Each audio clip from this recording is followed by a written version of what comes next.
ตุโดยโลกก่อนอื่นเมื่อเราต้องถามคนที่อยู่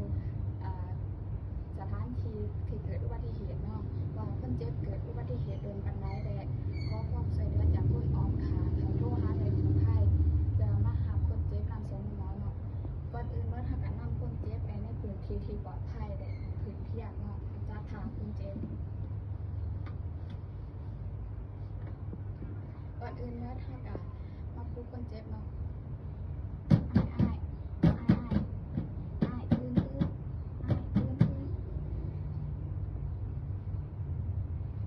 คนเจ็บปวดตอบสนองเนาะ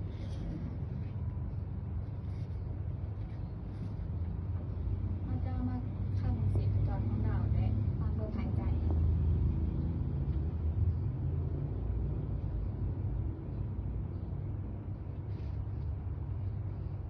คนเจ็บชีพจรเต็มสาเต็มคอยแต่ก็มีลมหายใจถ้าจะมาเริ่ม CPR เลยเนาะ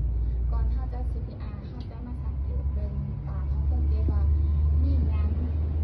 อยู่ในปากของเราหรือว่าสิ่งแปลกปลอมเป็นพวกขี้กระเทยหยังเนาะก่อนถ้าจะ CPR ถ้าจะมาเช็คสิ่งแปลกปลอมที่อยู่ในปากเราออกเนาะ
คนเจ็บที่มีชีพจรกลับมาแล้วและลมหายใจ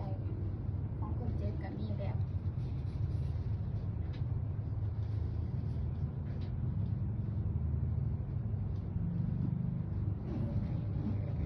เราจะมาจัดท่าให้คนเจ็บนอนตะแคงเนาะการจัดท่านอนตะแคงนี่ก็เพื่อให้คนเจ็บหายใจสะดวกและให้สิ่งแปลกปลอมเช่นพวกขี้กระเทยหรือว่าสิ่งแปลกปลอมที่อยู่ในปากของเราได้ออกมาสะดวกสบายและเราหาหน่วยกู้ภัยมาหานำส่งคุณหมอโดยสำหรับการสาธิตก็จบลง